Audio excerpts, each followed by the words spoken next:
into the future where the glass is half full and you'll need new glasses, where you'll be jumping from conclusions. The past is annulled and a new future is born. Never before in history has so much meant so little to so many. AD on the radio. I effing hate you. That pretty much sums it up. You know, there's a lot of details and there's a lot of different things you can talk about, but I effing hate you was said in a court of law, and with good reason. This was Maddie Larson, who used to be a Team USA gymnast. And she said this to Larry Nassar. She said, "I didn't know if I'd be able to do it, but I realize I'm not the little girl that I used to be. Larry and my coaches turned the sport I love into my personal living hell. I effing hate you. I can't even put into words how much I effing hate you." And with good reason, too. Now, if you're fortunate enough that you've never heard Larry Nassar's name, you don't know what the deal is. Travis, why don't you give us the backstory on this creep? So he's been a doctor for a while now, and he's been treating young girls under the guise of medical treatment in USA Gymnastics. And apparently he hasn't actually been treating them. He's been molesting them. So finally, it's come to light what's been going on. He's faced federal prison charges for child pornography convictions. And finally, it's all coming down to the end where he's facing the final lawsuit. And it was just sentenced on the final lawsuit for all the damage that he's done while working at Michigan State University as one of their doctors, where he's worked for USA Gymnastics. So finally, it is coming to a close. And a good thing, too. And now what's interesting is I think a lot of people are going to lump this in with the Harvey Weinstein situation. Just because did the news about Larry Nassar come out after Harvey Weinstein did? I can't remember. But I'm not sure. They're two completely different animals. Harvey Weinstein may be guilty of rape. That is a distinct possibility. And Harvey Weinstein is definitely guilty of sexual assault and misconduct and using his position of power to diminish others and force in his own way, in his own sort of psychological way, women to do things sexually that they didn't want to do, which is despicable in and of itself. But while a lot of people are comfortable lumping this one in with all of that, it's important that we make the distinction. This wasn't sexual misconduct. This wasn't abusing your position of power in the professional sense. This was straight up child abuse. This was something that is its own animal, and to lump it in with the Harvey Weinsteins of this world absolutely diminishes it. But I think it's so valuable that it happened right around the same time as this, just because We've seen over and over, and sadly over and over again in recent months, after it turned out that pretty much everybody in Hollywood is a horrifying sex monster and people are only now just starting to speak up about it. We've seen that for whatever numerous reasons, people that are abusers, people that are going to be guilty of sexual misconduct, have a way, whether it's conscious or subconscious, of selecting their victims. They somehow know what to do and who to approach and who to victimize. They somehow know who to pick when it comes to knowing who's going to keep quiet, knowing how they can continue to do this, knowing how they can continue to get away with this. People for too long had been able to abuse the fact that some people were scared to speak up. And all of a sudden society, kind of with this, it all sort of started with Rose McGowan, but all of a sudden societally, it became okay to speak up. It became encouraged to speak up. It became something that people found the strength to do, speaking up. And while this is absolutely its own animal, one is sexual misconduct in the workplace, one is sexual assault in the workplace, and this is, without a shadow of a doubt, child abuse, the stigma of speaking up being taken away in America and indeed around the world is incredibly important. And maybe, look, it's an unbelievably difficult conversation to have. But when you think about the number of females, the number of girls that were abused by this horrific man, it's so shocking that he was able to get away with it for so long. Look, when you are part of a national gymnastics team or a national sporting team, that is definitely a position of privilege, and there's going to be all this pressure to do the things that you're expected to do. And maybe if you have a complaint, shelve it because you're on this incredible career path that you're so fortunate to have, and you don't want to blow your opportunity. And there's probably pressure from your parents not to blow your opportunity if you're a child gymnast. And so things like this, it's not like they were squashed or quelled. It's like kids were put in a position where they felt it wasn't okay to speak up because they didn't want to blow their shot. And hopefully this gets into the mind of parents more than anything else. It's up to parents to get out in front of this sort of thing, to make their children know it's okay. It's okay to speak out. And it's a difficult conversation to have. And I remember having it with my mom once, and fortunately, I never had to come to my parents and say, this thing happened to me and this is who did it. But I always felt as though I could. And that's because my parents got out in front of it at a very early age. And look, this is an absolutely horrific story. And why we're bringing it up is because A, it's good to see this man has been brought to justice, but it's also important to recognize the depth of his depravity and the number of lives he managed to ruin, straight up ruin, because kids didn't feel comfortable speaking out, or maybe when they spoke out they weren't listened to. And that, if we take one thing away from all this, it's that has to change. Hopefully it has changed, but if it hasn't, in cases where it hasn't, it absolutely must.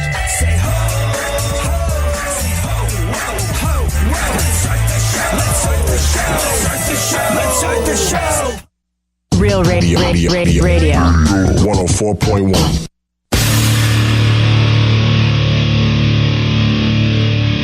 Where the left and right come together for fundamental truths. AD on the radio, on Twitter at ADSXE.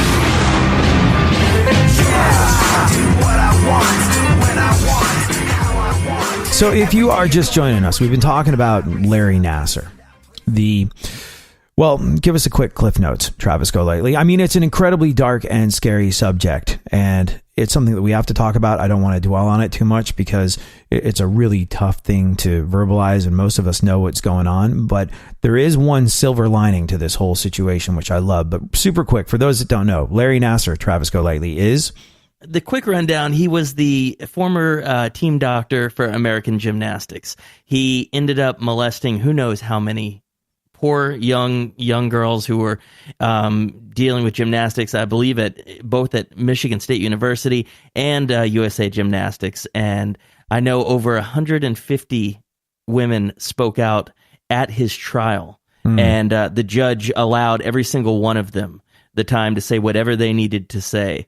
Yeah. So he's caught, he's been sentenced, and he's a predator no more, thank God. Well, so the one silver lining of this, the one part of it that I absolutely love, was A, that the judge gave every single woman the opportunity to do that. And that was, look, the guy was going down, and the guy was going down forever. But the ability to confront the person that did this to you and tell them exactly what you wanted to tell them for all those years. Like Maddie, the gymnast we talked about before, who just basically said, I effing hate you. I can't tell you how much I effing hate you. And there were cases of gymnasts who had purposely injured themselves so they would no longer have to deal with him. Not only did he ruin lives, but he ruined careers. He took away childhoods. He took away careers. It's just the depth of the damage this man has caused is beyond belief. And the upside of the situation is hopefully this creates a situation where parents can get in front of this sort of thing and say to their kids, doesn't matter what sort of opportunity you're being faced with, doesn't matter if you're worried about blowing a shot. If something like this happens to you, then you come to us and we will act on it, and we will always have your back no matter what. Children need to understand that, and hopefully there's a new dialogue around this. But the best part of it was what the judge said when she sentenced him. Go ahead, Travis. What did she say? It's incredible. So he was sentenced to 40 to 175 years in prison. Mm-hmm. And she told him, "You've done nothing to deserve to walk outside of prison again. It is my honor and privilege to sentence you. I just signed your death warrant." Sorry, I got chills. It's powerful stuff. I did too. Yeah. And if it wasn't such a horrific situation, I think, there'd be a certain amount of if there wasn't such a horrific situation, there'd be a certain amount of celebration involved that a guy like this was going down like that. But anyways, he can look forward to a lot of time in prison. The rest of his natural life will be in prison. And, well, I don't have any personal experience of what it's like inside the joint, but I hear that fellow inmates do not look kindly upon people like him.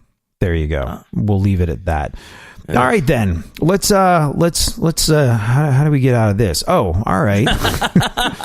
Awkward transition here. Yeah, no, look, there's no way you could do this transition in a way that wasn't awkward, but we've got to move on with our day, and we've got to talk about something else. And that something else that I want to talk about is, did you hear what happened to the guy that used to play Barney the Dinosaur? No, I did not. Now, here's the thing. If you were a beloved children's entertainer, what do you think you would go on to do? I'm just telling you, there is absolutely no way you will guess what he's doing, but take a shot at it. I'm trying to think. The guy from Blue's Clues went into being a punk rock band. I can't imagine what he's doing. Yeah. I mean, from 1991 to 2001, this guy, David Joyner, had a pretty sweet hustle. He was Barney the freaking Dinosaur. All he had to do was put on a costume, run around with kids, and get paid. But what he's doing now tops that by a mile, by a million miles. And we'll get into it later. Right now, though, Travis Golightly, let's take a look at the events of today. What is going on in the news? The Razzie nominations were announced yesterday. The Razzie nominations. It's an award ceremony for really, really bad movies. I can imagine that not too many people show up to collect them. But yeah, the Razzie nominations were announced yesterday. Or, as Mark Wahlberg calls it, my time to shine. I was thinking about this. I don't want people to feel as though we were bashing Mark Wahlberg yesterday, because this is a guy who I don't love his work. I can't think of are you a Mark Wahlberg fan? Can you think of any of his movies that you were into? Or, he was in the Ted movies, and those were epically hilarious. I thought those were really, really freaking funny. And as a kid that grew up really loving hip-hop music, he was intrinsically offensive to me, because he started off as Marky Mark of the Funky Bunch and basically made a mockery of an art form that I thought was a valuable thing. And I remember thinking that he was just kind of... You know how he was like what was he, like an underwear model in the 90s? Do you remember this? I do remember it, yeah. So, like, a buddy of mine in London that works security at a bunch of different nightclubs and has been doing this for years has an amazing story about Marky Mark and him showing up to the club, and the guy be like, you can't come in. He's like, but dude, I'm Marky Mark. He's like, really? And you know how all those commercials that he was in was him with his pants dropped, showing off, what was it, Calvin Klein's, or it was some sort of boxer shorts or Tommy Hilfiger or whatever the hell the 90s underwear of the moment was. Mark Wahlberg, or Marky Mark as he was called back in the day, was advertising it. And he was like, if you're Mark Wahlberg, drop your pants and prove it, like all those commercials. And Mark went, no problem, dropped his trousers. And he's like, that's nice, you're still not getting in. So my buddy de-pantsed Mark Wahlberg on a street corner in London on what I understand was a bit of a cold night. So that's probably the best Marky Mark story I've got. So I'm not a fan. I think the Ted movies were funny, but I have a ton of respect for what he's done. He literally came from nowhere. He came from nothing, and he's achieved an awful lot. But we were talking yesterday about this claim that I think it was a convicted drug dealer said that he'd sold Mark Wahlberg anabolic steroids or HGH. I don't know, whatever it is weightlifters take to make themselves bigger. You know more about this, being the guy that's... Would you say you're a bodybuilder, Travis Golightly? You're in the gym a lot and you try and get as huge and swole as you possibly can. But are you just a guy that likes to stay fit, or do you classify yourself as someone who's into bodybuilding? I think the people who are into bodybuilding are like much more competitive than me. Like, you were talking yesterday about, like, you hate it when people ask you, oh dude, what do you work out with, or how much do you lift, or whatever. That doesn't bother me so much, except for the fact that I'm not a competitive kind of guy. So, like, I don't care. Like, so that's why I wouldn't ever really consider myself a bodybuilder, because I'm not, Well, you're not a competitive guy. You're competitive with yourself. But the muscular dude community that you are a part of has all sorts of problems with Mark Wahlberg at the moment. We touched on it a little bit. We'll talk more about it next.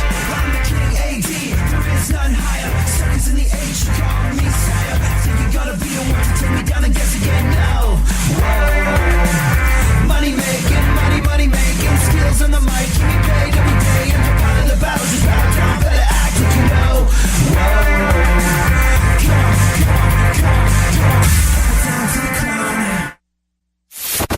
For more stimulation and less irritation, 9 out of 10 doctors choose KPRC AM 950. Houston's more stimulating talk radio. Don't get the blues, get all the news. We mean all of you guys out there in Radio Land. All aboard! He's back. AD on the radio. Give it up, yeah. Give it up, yeah. Bring this on, come on, come on. So, like I was saying earlier, the guy who used to be Barney the Dinosaur back in the day had an unbelievably sweet hustle. His name's David Joyner, and from 1991 to 2001, he had an unbelievable gig. He was Barney the Dinosaur.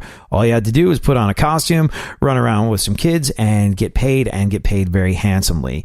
Here's the thing, though. He's managed to find a new career for himself that tops that by 1,000,000 miles, depending on what you're into. You will never guess what it is the guy who played Barney the Dinosaur is doing now. No Googling, Travis Golightly, but do you want to take another guess at it? I'm not doing it. He's not in a punk rock band like the Blues Clues guys. I'm afraid that I'm going to accidentally get it. My only other thought, natural transition from this career field, is he a sports mascot? No, you're right. That would be an excellent gig for someone like him, but no, not so much. Not a sports mascot. And the reason why I feel comfortable with you taking as many guesses as you want to take is because you will never in 1,000,000 years guess it, because there's just no way. But anyways, we'll get into that a little later on. Right now, back to the news, Travis Golightly.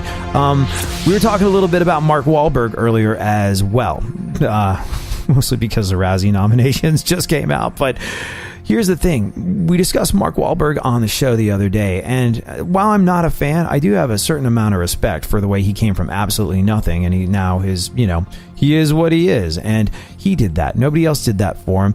He did that. And the reason why a lot of the muscular dude or bodybuilding or whatever the hell you want to call it, fitness community is all sorts of mad at him is because there's this convicted drug dealer that said he used to buy steroids from him, or HGH, or some sort of drug and the thing that is, you pointed out on the show yesterday, he's an actor. Actors get to take that stuff. They can find a doctor that's going to give it to them. What do people use? They use steroids and do they use testosterone and HGH? Yeah. Testosterone for sure. Yeah, I mean all kinds of steroids.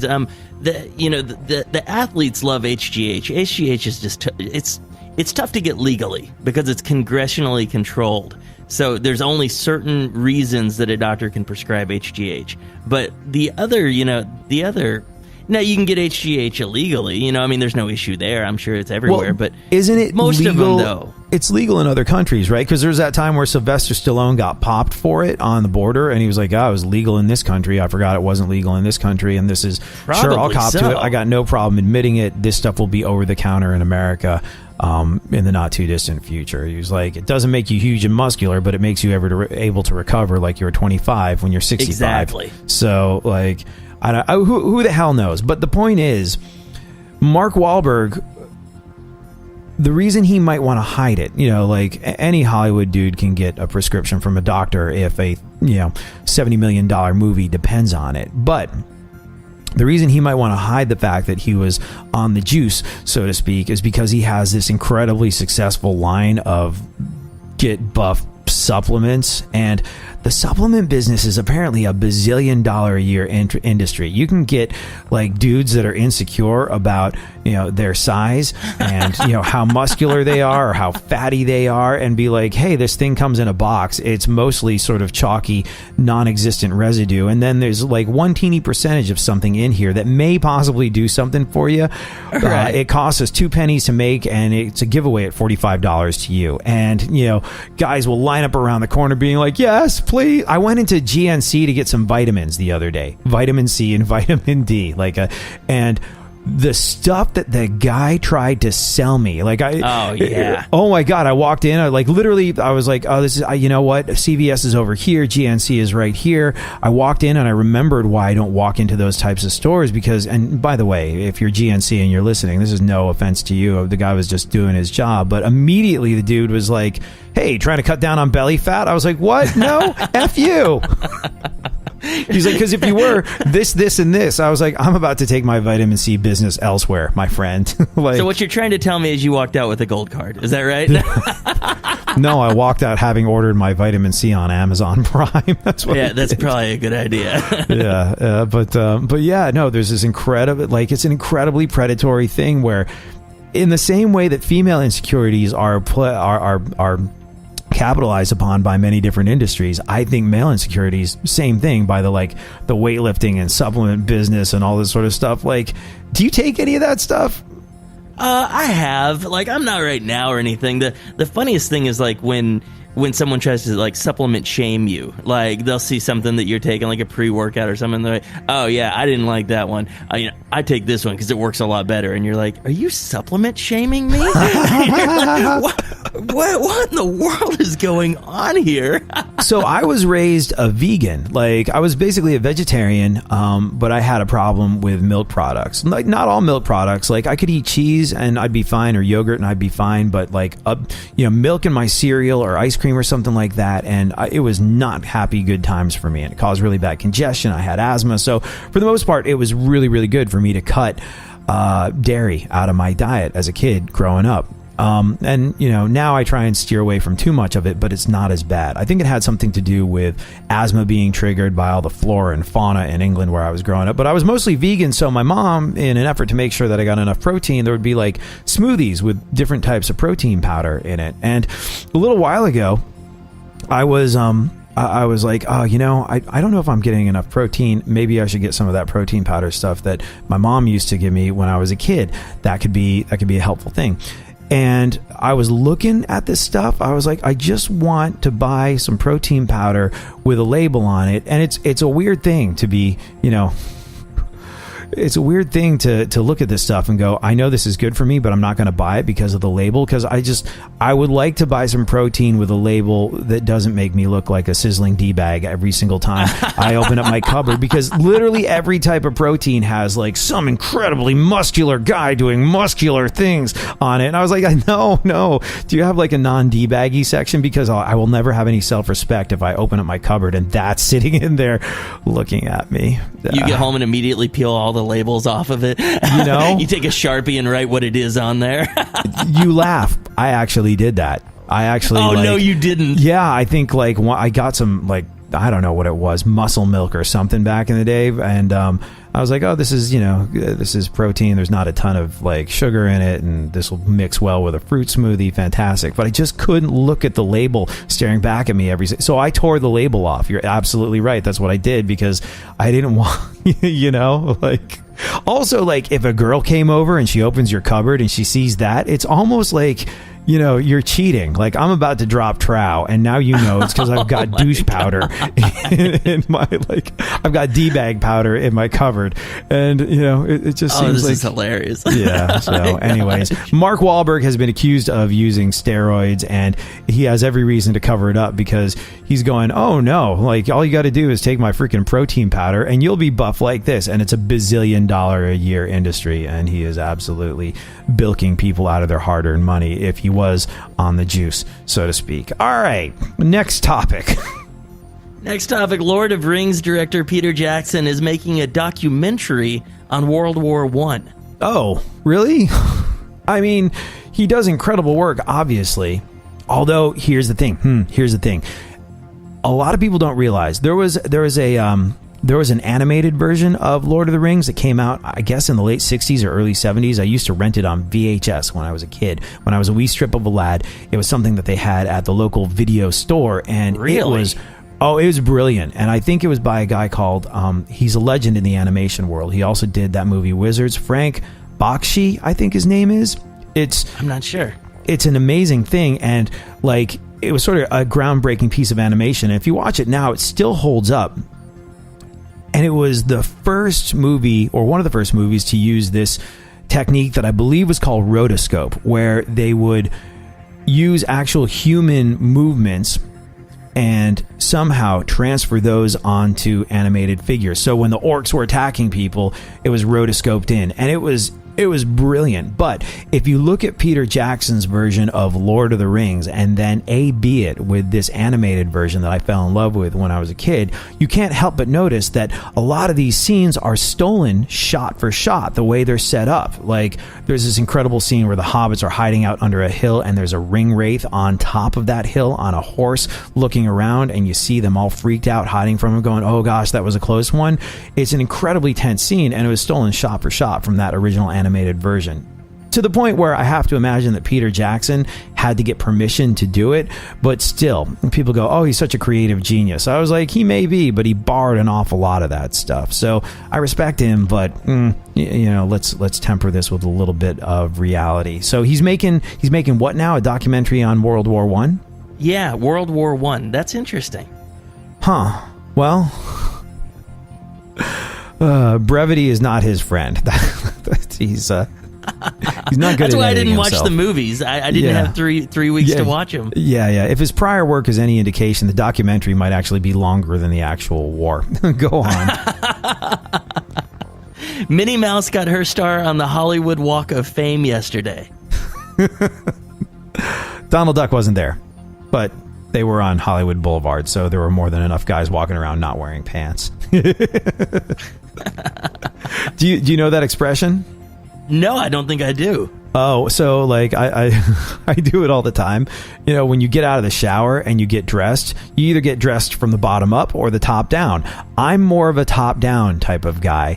And when you're running around with a shirt on and nothing else on underneath, when you're not wearing anything on the bottom half yet, you call it Donald Ducking it because, I have never heard of this. So it's Donald Ducking it, which is pretty funny, but then it's even funnier if you use the expression I've grown to prefer, Porky Pigging it. And what is Porky Pigging it? Well, a Porky Pig is another cartoon character that wears clothes on his top half, but nothing on the bottom. I hate to tell you this because I sound like a real idiot here, but I don't think I've ever realized that Donald Duck nor Porky Pig have pants on. Well, it's one of the great inconsistencies of cartoons. Like Mickey Mouse is a mouse, but he has a dog. Meanwhile, oh my Goofy, God, that's true. Yeah, he's got Pluto. Meanwhile, Goofy is a dog that walks around on two legs and talks like a human being. Pluto's a dog that walks around like a dog, and it makes no sense. A mouse has a pet dog and a dog who's sort of like an equal friend. It's an inconsistency that we've been willing to overlook in the world of animated fun for years. And in with that inconsistency goes the fact that, all right, you got a duck that wears clothes. That's cool. Except the duck isn't wearing anything on his lower half. Like Donald's whole family, Huey, Dewey, Louie, Uncle Scrooge, Donald Duck, all have this habit of not wearing pants, but wearing clothes on the upper half. And that became Donald Ducking it. When you get out of the shower and don't put on clothes. But I realize that when you are walking around with the little fellow flapping in the breeze, it's funnier to describe it as Porky Pigging it. I've just realized that I apparently don't pay enough attention, number one, to cartoons, and number two, to how I dress out of the shower, because I don't know if I dress top down or bottom up. Yeah, top down or bottom. Porky Pigging it. There you go. Although recently, you know what? In my old age, I have started to enjoy. Do you have a robe? No, I don't personally own a robe. However, at the tanning salon, I'll usually go to like a red light bed, like a red light therapy bed, and then I'll transition from that bed to, their tanning bed. And as opposed to, redressing and then undressing again, they provide robes, and I really do enjoy it during my transition.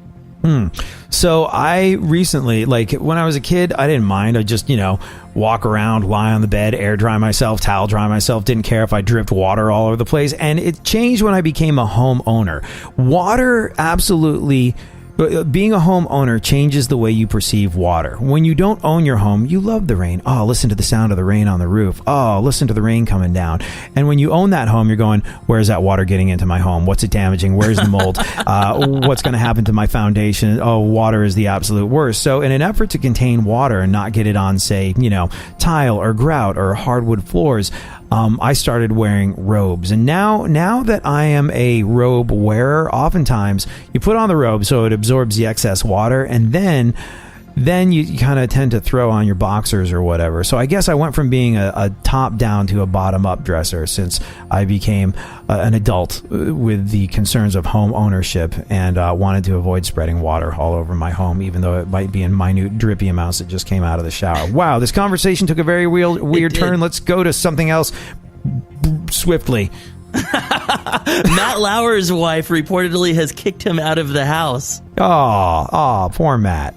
Maybe now he understands how Ann Curry feels. Oh my God. All right. Kevin Hart is going to be performing at the NBA All-Star Game.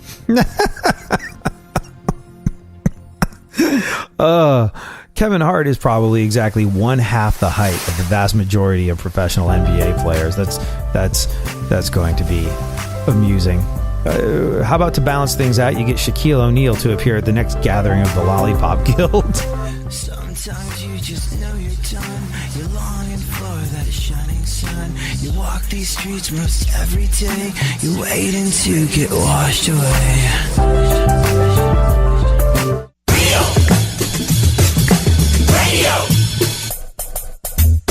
Radio.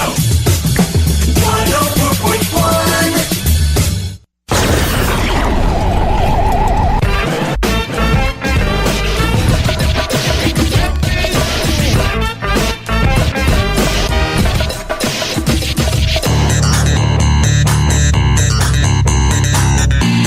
Now, more AD on the radio. Back once again, the ill behavior. Delivering and giving you my musical savior. Back once again, it's your boy AD, and can't nobody rock a body better than me. So before we get into the truth of what happened to the guy that played Barney the Dinosaur back in the day, because we tackle big and important issues on this show, I wanted to ask you, Travis Golightly, you've done a bazillion things. Just real quickly, run down the list so people can get an idea that haven't heard you on the show before. I started life as professionally as a network administrator. Let's see. Trying to remember. I think I became a police dispatcher, and then I became a cop, and then I became an air traffic controller, and then I left that and became a freight train conductor, and then I promoted to a locomotive engineer. And then, holy freaking jeez, I meant to ask you, did you see, I think it was a Canadian woman, did you see, there's a Canadian train conductor that has been fired for posting racy photos of herself, like her in a bikini standing on some train tracks. Did you see this? Really? No, I did not. Yeah, and people are calling enormous double standard. They're like, this is completely inappropriate for a train conductor to be, you're a public servant. How dare you? You can't be taking sexy pictures in a bathing suit and posting it to your Instagram. That's not okay. You're a public servant. Smarten up. You're dismissed. And she's been fired from her job for these kind of racy pictures. And immediately people are like, so I guess we have to fire every fireman that's ever posed for one of those beefcake fireman calendars. It's an interesting one for sure. That is very interesting. Was there a strict code of conduct when you were a train conductor? It was one of those things, I wouldn't say there was a strict code of conduct necessarily. And and the weird thing about, you want to talk about being a double standard, most railroads are privately owned. So it's not even really a public servant job, whereas firefighters are government employees. It is a public service job. So it's, you want to talk about a double standard. The thing that's most alarming about what you were describing her doing is train tracks are so dangerous. I mean, and that sounds so silly because people always, go take senior pictures, between the rails and everything. But my God, I mean, train tracks, I cringe every single time I see people walking between train tracks.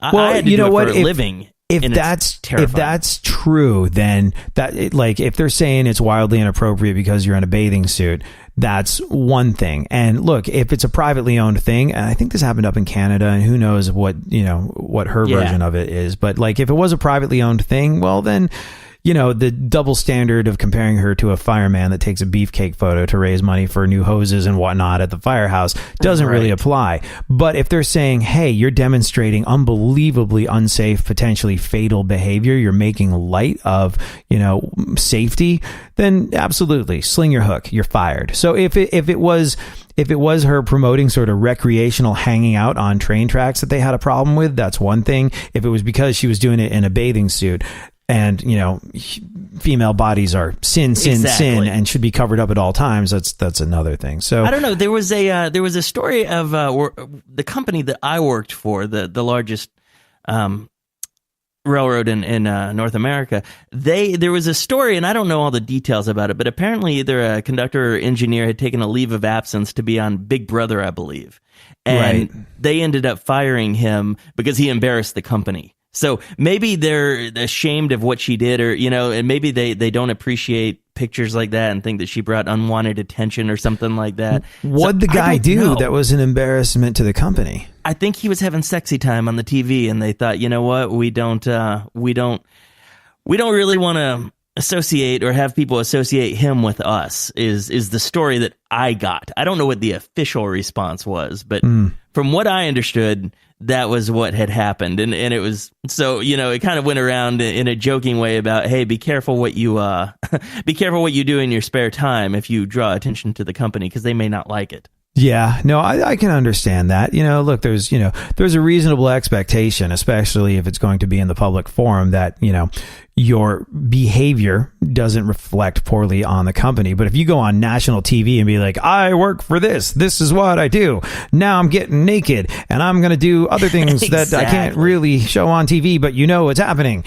That's a weird battle cry, but nevertheless, I kind of understand where that comes from. The reason I asked, though, is because and you left out radio, and you didn't get to the fact that you are currently an able seaman. You're a merchant mariner, and true. You've got all these other qualifications. But you were a 911 operator for a little bit, right? I was, yes, yes, police dispatcher, 911 operator, yes. What do you think was the most ridiculous use of the 911 phone call? Like the most this is not an emergency hello caller, not an emergency, go bother someone else. What do you think was the most extreme case of that you ever had?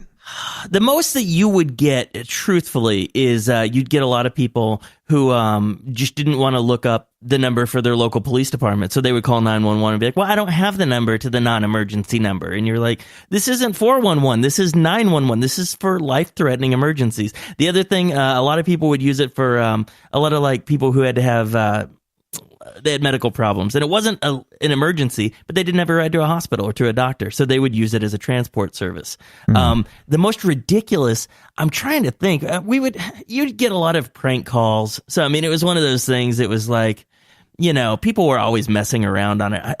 Nothing stands out as completely ridiculous, though. I don't think I had anything. I mean, people were definitely crazy. They would call and ask, stupid questions and stuff, but nothing I see all these things about, ridiculous 911 calls, and I'm like, how come I didn't get any of those? Well, here's whatever the most ridiculous one you could have gotten, this tops it. A woman in England called 911 to ask if it was okay to leave a carton of eggs open in the fridge overnight. Hello, ambulance. See, that's patient breathing. Hello, I need some advice, darling, please. Is the patient breathing? Yeah, I'm all right. I'm all Are you right. the patient? I just need some advice. What advice is it that you need? I've got a box of eggs in the fridge. One of them was cracked, and the box has been open in the fridge overnight. Can you keep the box of eggs open in the fridge? This is the ambulance service. We can't advise you about eggs, I'm afraid. Who can we ring? Not 999. This is the ambulance service. Yeah, by the way, it's actually 999 over there, not 911. But that is ridiculous. She was so respectful. So respectful. Was there ever a time where you're like, no, this is not for you, I've got to go? There might be someone dying on the other line. Were you ever pointed with them, or did you manage to keep your cool and be like, I'm sorry, no? Well, I mean, obviously you wouldn't have adopted a faux English accent to tell people. No, normally I just used a normal American accent, but no, I mean, I was always, even if people were just messing around with you, I could separate myself from it, so I never got mad. Whenever people get mad at work, I'm always kind of amused. I'm like, why? It's a job. Why do you let it get to you? I'd be like, hey, I'm sorry, this is an emergency line. Please call back if you have an emergency, and then, and then disconnect the call. But I try to stay calm. Yeah, it's a job. Jobs involve people, and people are often foolish.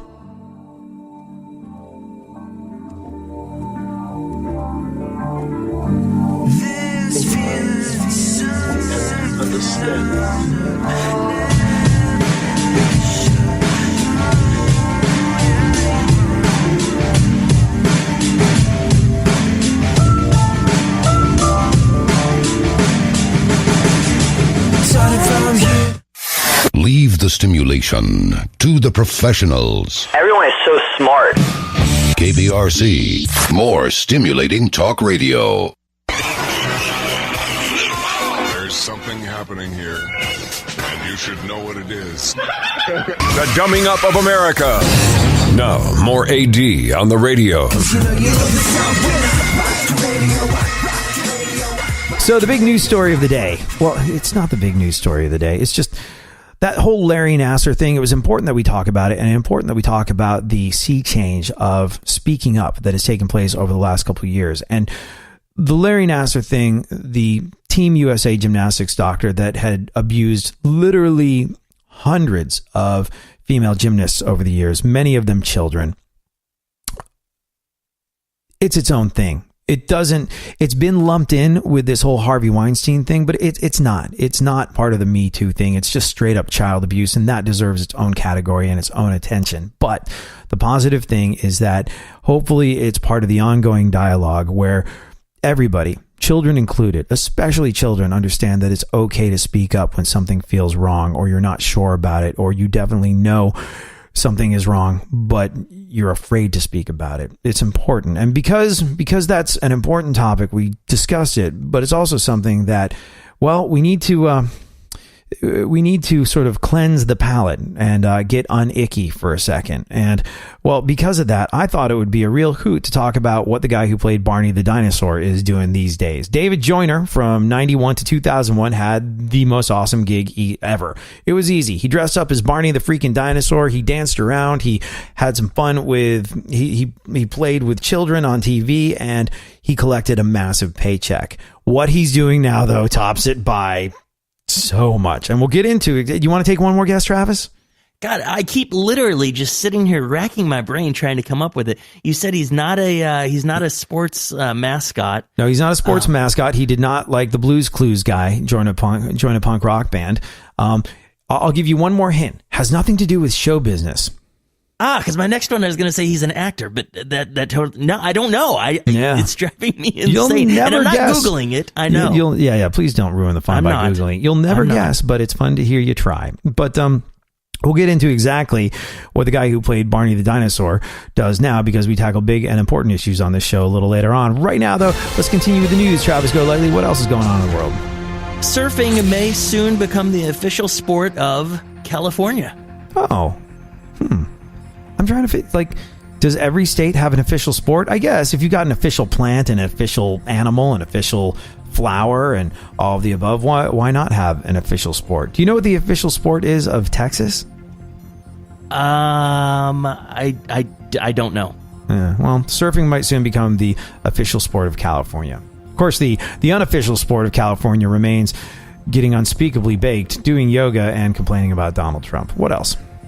A total lunar eclipse, a supermoon, and a blue moon are all occurring at once next week. Isn't it the 31st? I think this is happening on the 31st. I'm actually kind of interested I think this only happens once every 150 years. So I will be looking skyward on the 31st to see what the hell all the fuss is about. And let me tell you, supermoon, blue moon, total lunar eclipse.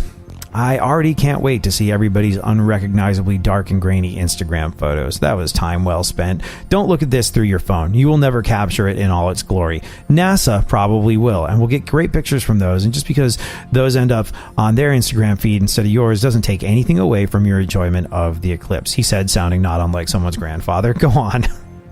The president of Planned Parenthood is asking white women to do more to save the country. Oh, well... I think that's, I believe white women responded by saying they'd rather wait around for Oprah to do it. But, potato. Go on. Omarosa reportedly recorded her White House interactions. Yeah. The content will shock listeners if it features a thoughtful, enlightened conversation. That is not surprising. I pretty much assume at all times, I think maybe we're just more in touch with this sort of thing because we're broadcasters. We're used to there being a digital record of all these things that we say. I remember when I first started in radio, which was, 13, 14 years ago, was it? You basically you basically helped me get through my first day on the air, Travis Golightly. So, you know exactly when we started. What was it? Around 14 years ago? Yeah, it was 2003, wasn't it? It was 2000. It was after that. It was a little after that.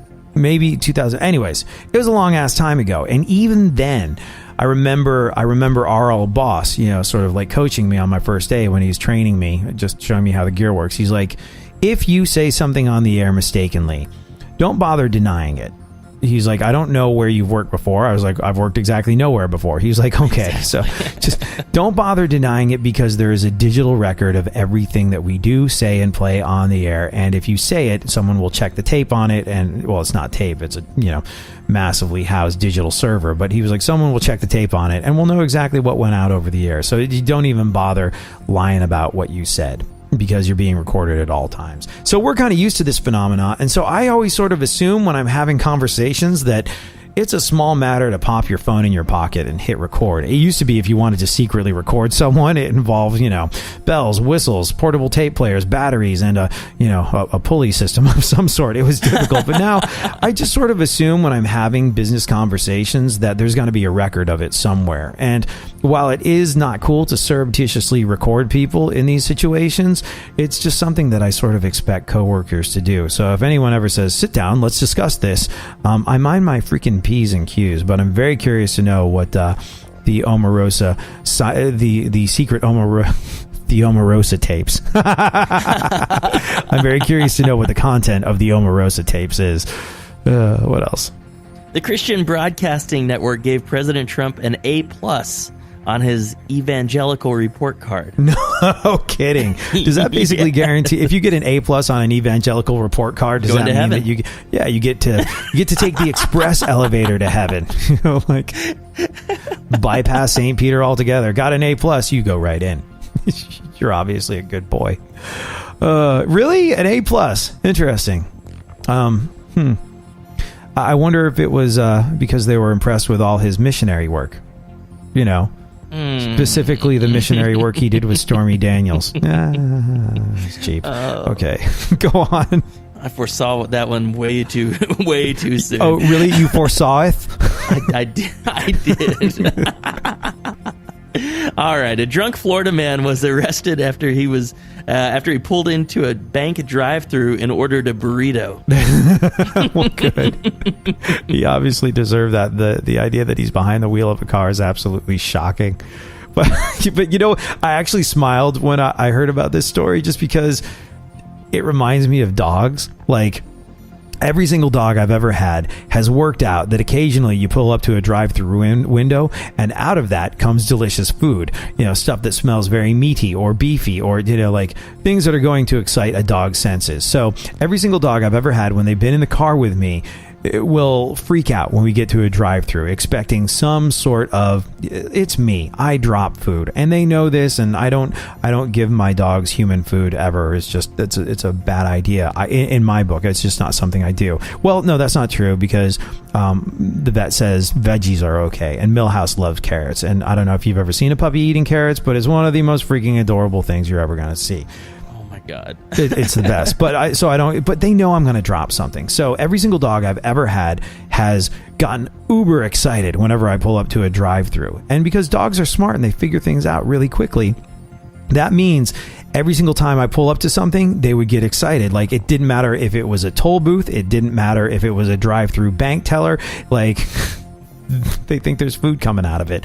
And I was like, wow, this drunk guy is of lesser intelligence than my dog. Go figure. And it's good he's off the streets. Go on. What else? A 23-year-old Florida man was arrested for domestic battery after throwing a piece of fried chicken and hitting his girlfriend in the face. Oh, it's horrible. Horrible. Although, if you can, have you ever tried to hit somebody with a piece of food? Have you ever had a food fight?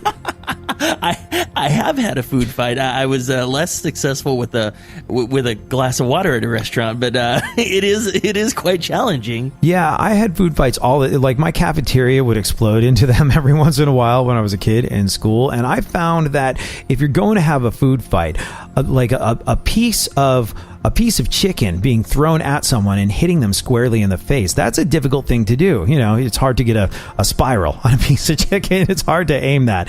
And, you know, I think that you're better off going with the food equivalent of a shotgun blast, when you grab a handful of stuff and hurl it and sort of like you get a wider spread of what it is you're doing. But to hit somebody in the face with a piece of chicken, that's, you know what that is?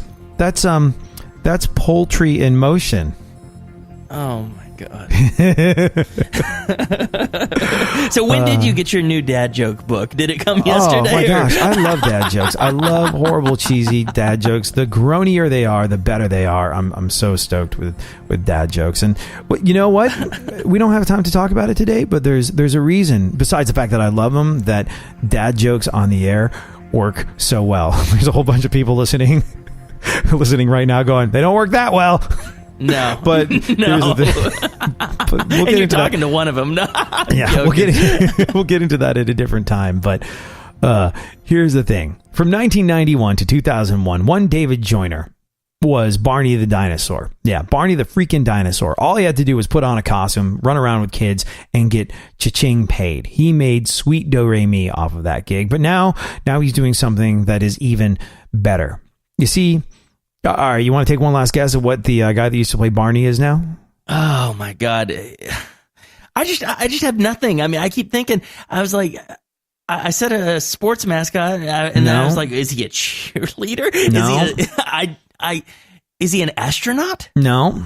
I keep thinking of all the things that I would think was a better job, because I would take the job as Barney. I mean, in a heartbeat. Yeah. And when you were a kid, Barney, did you like Barney? I was a little too old to like Barney. I thought it was kind of stupid. You know, no, I'll tell you what I loved. I loved, you're going to laugh if you know what it is. I don't think you will. There was a TV show called Bananas in Pajamas.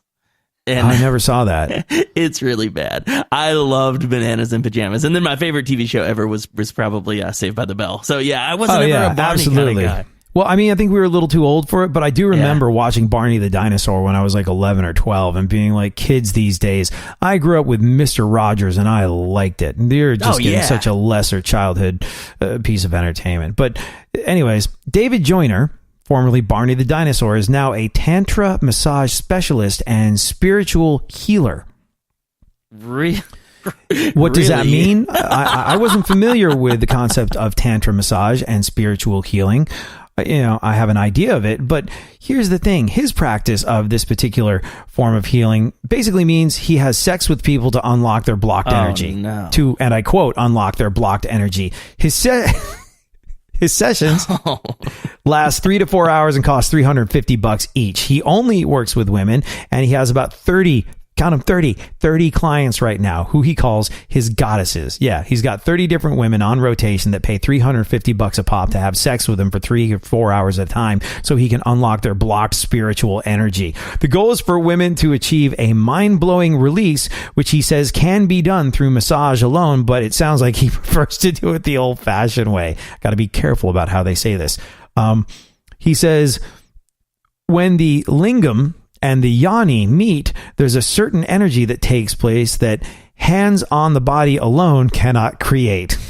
Now just imagine that sentence in Barney's voice. When the lingam and the yoni meet. Oh my God.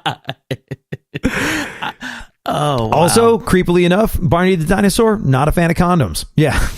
Oh, he says he's not a fan of condoms because they, quote, block the energy. If all this sounds unbelievably sketchy to you, you're not alone. Several tantric experts question the need to have sex with, and I quote, patients, especially without protection. So there you go. Barney the Dinosaur is now stooping women and unblocking their energy whilst getting paid for it. The end. It's the pendulum, man. You spend so many years doing a wholesome job, and then it sends you to the other side, all the way to the other side.